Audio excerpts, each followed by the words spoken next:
Cerita dibuka dengan sekelompok pencuri yang dipimpin oleh Orwell sedang bersantai sambil memamerkan hasil curian mereka. Namun salah satu anggota mereka yang bernama Comus justru membawa barang berbeda berupa koin dan sebilah belati. Ia bahkan sempat melemparkan belati itu kepada seorang asing. Untungnya lelaki itu menangkapnya dengan mudah. Orang tersebut adalah Sigurd, pria berwajah penuh luka. Para pencuri lalu mengajaknya duduk di dekat perapian sambil menikmati semangkuk seblak. Sejak awal, Sigurd tampak aneh karena terus menatap ranting pohon di atas mereka, yang membuat semua orang penasaran. Ketika ditanya, ia malah balik bertanya apakah mereka pernah mendengar monster Bondeville. Namun, Orwell justru menertawakannya karena itu hanya mitos belaka. Tapi Sigurd justru kembali menanyakan asal belati yang didapat Comus. Dan karena Comus enggan menjawab, mereka akhirnya meminta Sigurd menjelaskan hubungan monster dan belati tersebut. Sigurd lalu mulai berkisah bahwa belati di Scopelo dahulu milik Monsignor Mustela, penasihat Raja Samuel dari Remini, kerajaan terkaya di seluruh Feroka. Mendengar nama itu, para pencuri langsung tertarik. Sigurd kemudian melanjutkan kisahnya tentang malam ketika pasukan terbaik Remini dikirim ke hutan Gunung Lupin untuk memburu Bondeville. Namun seluruh pasukan itu justru tewas dibantai, menyisakan satu prajurit yang berhasil kembali.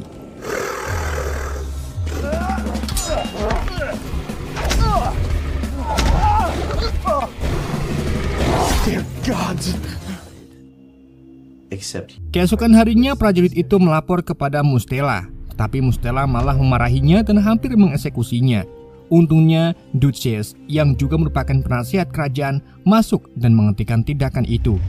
Well, your compatriots. By the council or the king? Duchess de Badencourt. Tak lama kemudian, Raja Samuel juga datang dan memerintahkan prajurit itu dikurung di penjara bawah tanah. Setelah itu, Raja memerintahkan Mustela dan Duchess ke ruangannya untuk membahas ancamannya semakin serius. Di tengah pertemuan, dua putrinya Sabine dan Keterona tiba-tiba ikut masuk. Ia langsung memuji Keterona sebagai penerus tahta yang membuat Sabine iri. Setelah Keterona pergi, Sabine menyatakan keinginannya memimpin pasukan untuk memburu monster itu. Tapi Raja Samuel menolak. Sayangnya Sabine tetap mendesak hingga perdebatan itu tidak bisa dihindarkan. Beruntung Mustela menawarkan solusi dengan menyarankan kerajaan menyewa pemburu monster legendaris bernama Lost Blade. Duchess yang biasanya menantangnya justru sepakat karena rencana itu dapat mengurangi risiko prajurit kerajaan gugur. I can't recall the last time. What do I just do? Scene lalu berpindah kepada William, kakak Raja Samuel yang sedang minum teh bersama dua petugas kerajaan. Samuel datang dan mereka berbincang mengenai masa lalu, termasuk keputusan William meninggalkan kerajaan demi cinta dan kenangan Samuel yang kehilangan istrinya. Cerita kemudian sempat berhenti karena Comus memprotes Sigurd yang dianggap terlalu bertele-tele. Namun setelah ditenangkan, Sigurd kembali melanjutkan kisahnya. Ia lalu kembali bercerita tentang sekelompok prajurit yang tengah bertarung melawan siluman babi raksasa. Berkat kerjasama dan kemampuan pedang mereka, monster itu berhasil dibunuh dan kelapanya diserahkan kepada seorang pemilik warteg. Kelompok itu adalah Lost Blade, kumpulan pemburu monster bayaran yang berisi puluhan mantan prajurit. Setelah menerima imbalan, mereka berpesta di warteg tersebut.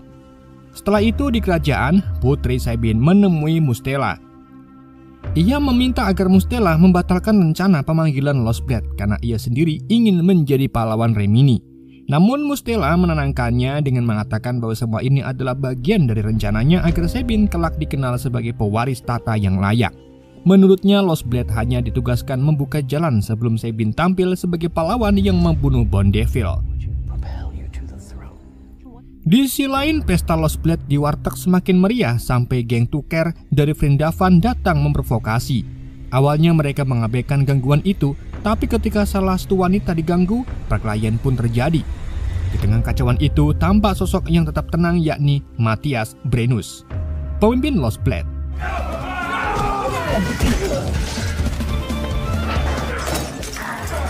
Keributan akhirnya berhenti setelah pasukan kerajaan datang dan memanggil mereka untuk menghadap raja. Keesokan harinya mereka berangkat. Di perjalanan, rombongan melewati sebuah makam Hideo, salah satu anggota.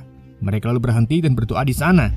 Ternyata itu adalah makam anaknya, Joan, sang pendekar berhelm yang merupakan putra Brennus.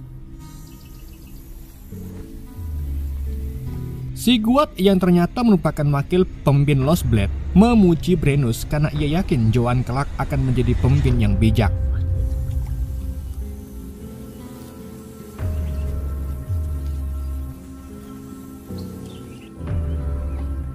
Malam harinya mereka beristirahat. Meski sempat terjadi keributan kecil di antara anggota, Sigurd berhasil melerai mereka. Brennus kemudian menasihati bahwa kecerdasan jauh lebih berharga daripada otot yang tidak terkendali. Keesokan harinya lagi, mereka akhirnya tiba di kerajaan. Begitu masuki aula, mereka disambut Raja Samuel dan keluarganya. Seluruh anggota Lost Blade berlutut sesuai tradisi, kecuali Renzo yang menolak. Melihat kelancangannya, Mustela memaksanya berlutut, bahkan memerintahkan Panglima Baldur untuk memaksanya hingga situasi hampir ricuh. Namun Raja Samuel justru memuji keberanian mereka. Ia mengaku sudah lama tidak diperlakukan seperti pria sejati. Raja kemudian menghampiri Brennus. Ternyata keduanya saling mengenali karena pernah saling bertarung di masa lalu sebagai dua prajurit terkuat pada zamannya.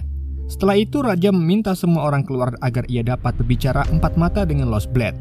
Namun para anggota keluarga menolak karena bisa mengancam Raja. Namun ia tetap bersikeras.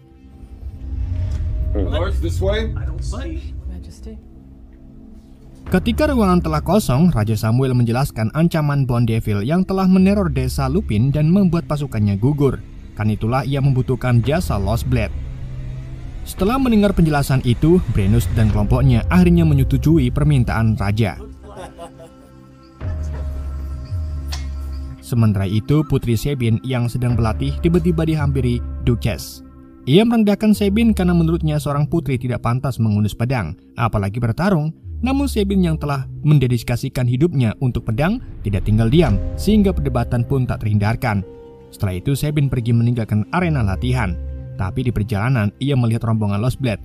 Ia pun sempat curiga kepada pendekar berhelm karena ternyata Joan sebenarnya adalah seorang perempuan. Cerita kemudian kembali terputus karena salah satu anggota geng pencuri bertanya tentang kebenaran cerita Sigurd. Orwell pun langsung memarahinya dan meminta Sigurd melanjutkan kisahnya. Sigurd lalu mengisahkan bahwa Putri Sabine masih ragu dengan apa yang ia lihat sehingga ia mendatangi Mustela di ruang rahasianya. Di ruang tersebut, Mustela ternyata menyimpan seekor monster troll yang ia ikat. Selama ini ia rutin mengambil darah troll itu melalui belati Discopelo untuk eksperimennya. Tak lama kemudian Sabine datang dan meminta Mustela menyelidiki Joan untuk memastikan apakah ia benar perempuan atau perempuan. Dan Mustela pun memintakan anak buahnya menjalankan perintah tersebut. I will have my spies. Wise as always. Singkat cerita, kelompok Lost Blade akhirnya memulai perjalanan mereka. Ketika tiba di pesisir hutan, mereka mendengar jeritan seorang wanita. Brennus pun segera memerintahkan Renzo, Holgar, Hideo, dan Joan untuk mengeceknya. Setelah memeriksa, ternyata wanita itu akan dieksekusi oleh kelompok berjubah hitam. Sebagian anggota berdebat menganggap itu sekte sesat, namun anggota lainnya menilai mereka mungkin sesama pemburu setan yang sedang melakukan ritual untuk melindungi desa. Namun karena wanita itu terus memohon pertolongan, Joan tidak tahan dan langsung turun tangan sehingga pertarungan pun pecah dan akhirnya wanita itu berhasil selamat.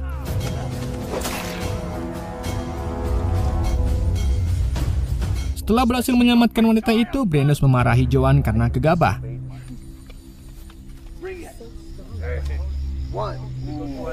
Di malam harinya, di dalam tenda, ia kembali menasihati putrinya agar tidak bertindak tanpa memikirkan situasi. Namun di luar dugaan, wanita yang mereka selamatkan ternyata adalah monster. Ia memancing Vlad dengan tipu daya sebelum akhirnya merenggut jantungnya. Setelah menampakkan wujud aslinya, monster itu kembali menyerang yang membuat satu anggota kembali gugur.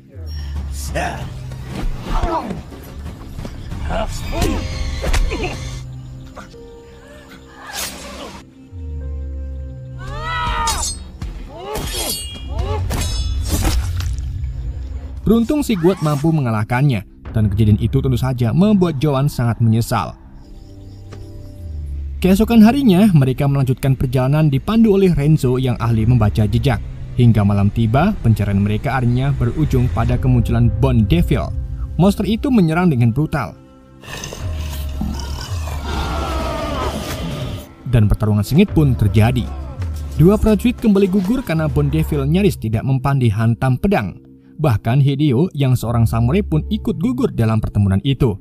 Namun berkat kemampuan bertarung yang luar biasa dan kerjasama yang mantap, monster itu akhirnya berhasil ditaklukkan. Joan lalu memenggal kelapanya. Mendengar bagian cerita itu, para anggota geng pencuri terlihat kecewa karena Bondeville tampak terlalu mudah dikalahkan. Akan tetapi Comus justru memperhatikan luka pada mata dan wajah si Guat. Ia bertanya bagaimana luka itu bisa muncul. Si Guat pun menjawab bahwa ceritanya belum selesai. Si Guat lalu melanjutkan kisahnya. Malam itu mereka disambut sang raja dengan sebuah pesta besar. Para anggota Lost Blade diberikan ucapan terima kasih atas keberhasilan mereka. Bahkan Duchess menyampaikan bahwa kerajaan telah bertahun-tahun memburu monster tersebut namun tidak pernah ada yang berhasil. Karena itulah ia begitu berterima kasih kepada mereka. Perkataan itu membuat Joan curiga. Ia mempertanyakan bagaimana mungkin monster yang diburu bertahun-tahun tidak memiliki satu pun bekas luka. Ucapan itu membuat Brennus ikut memikirkan hal yang sama. Tak lama kemudian dua putri kerajaan menghampiri Joan untuk berkenalan. Di depan mereka, Brennus memuji Joan karena ia yang berhasil menebas kelapa monster itu. Namun Sabine justru ingin mengujinya. Ia menantang Joan untuk berduel. William sang paman sempat menasihati Sabine bahwa tindakan itu tidak pantas, tapi Sabine tetap memaksa hingga akhirnya Joan menyetujuinya.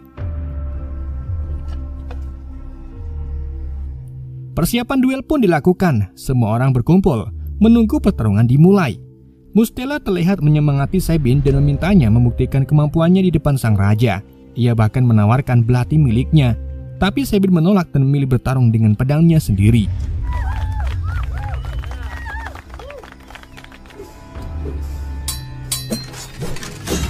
Duel pun dimulai. Di tengah pertarungan, Joan tampak kewalahan. Hingga akhirnya Sabine berhasil membuka helmnya dan memperlihatkan jati diri Joan sebagai seorang woman. Karena penghinaan itu, Joan pun marah dan mulai bertarung dengan lebih serius hingga Ratu Sabine berhasil dijatuhkan.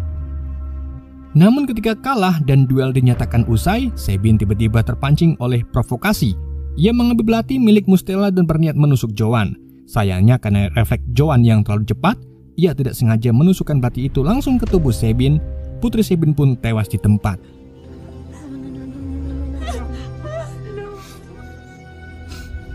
Kejadian itu membuat seluruh anggota Lost Blade langsung ditangkap dan dipenjara. Di dalam penjara, para anggota Lost Blade kecewa kepada Joan karena merasa dikhianati. Mereka tidak menyangka Joan adalah seorang perempuan, namun sang ayah menjelaskan bahwa ia terpaksa menyembunyikan jati diri Joan agar anggota lain mau menerima dan mengizinkannya bergabung. Semua itu dilakukan demi menjaga tujuan mereka tetap utuh. Mendengar penjelasan itu, para anggota akhirnya memahami. Joan pun minta maaf dan mengingatkan bahwa selama ini mereka sudah saling melindungi sebagai keluarga. Setelah itu, ketegangan perlahan mereda. Sementara itu di luar istana, para anggota keluarga kerajaan dan rakyat memaksa agar para anggota Lost Blade segera dieksekusi. Namun Baldur sigap menenangkan keadaan sehingga kericuan perlahan mereda.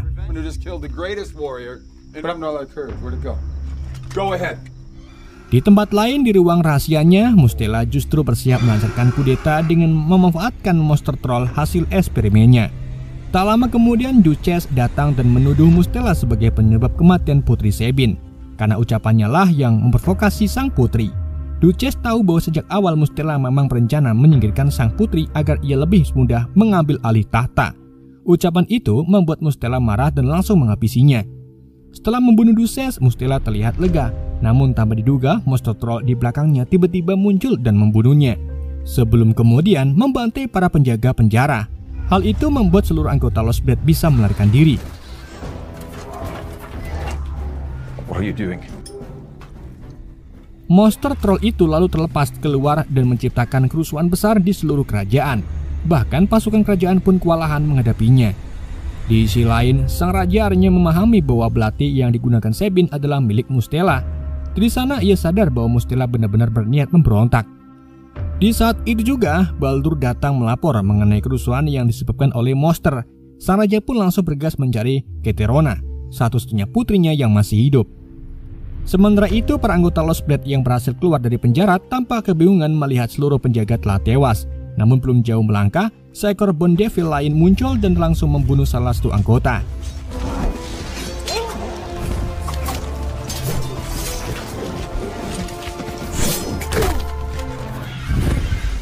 Di sisi lain, sang raja akhirnya menemukan Caterona. Ia dan William berusaha melindungi sang putri, sementara pasukan kerajaan mencoba menahan monster troll tersebut. Sayangnya semua pasukan tewas dengan mudah, sehingga sang raja terpaksa turun tangan sendiri. Meski sudah berjuang mati-matian, ia tetap gugur. Stay back! William lalu mencoba mengalihkan perhatian monster agar sang putri bisa selamat. Namun pada momen genting itu, Caterona justru mengambil belati milik Mustela dan menusukkannya ke monster dari belakang hingga mati. William pun langsung berlutut, mengakui bahwa Caterona kini adalah penerus tahta yang sah. Sementara itu di luar istana, para anggota Lost Blade masih kesulitan menghadapi Bone Devil itu. Monster tersebut membantai beberapa anggota. Melihat situasi semakin genting, Brennus memilih berkorban agar yang lain bisa melarikan diri. Meski akhirnya ia harus gugur.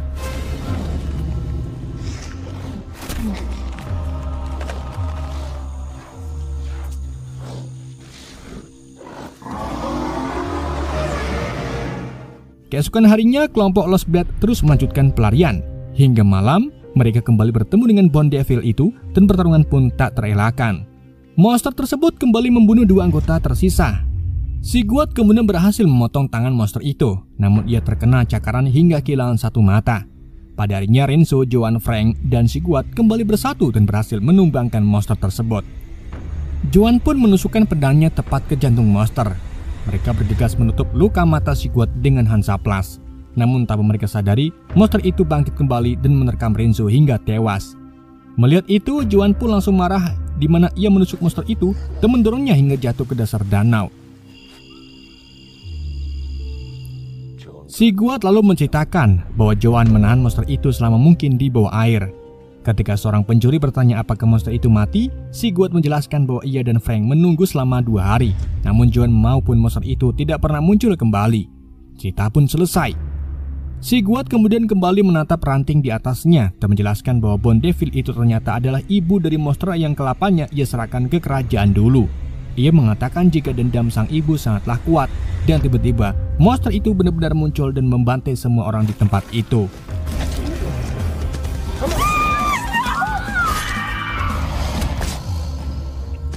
Menyisakan hanya seorang anak kecil yang sebelumnya memberinya semangkuk seblak. Film ditutup dengan adegan dirinya yang berhadapan langsung dengan monster tersebut dan film pun tamat.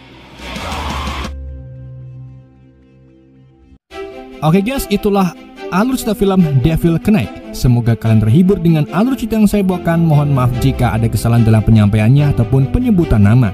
Sekian dari YND, sampai jumpa di video berikutnya.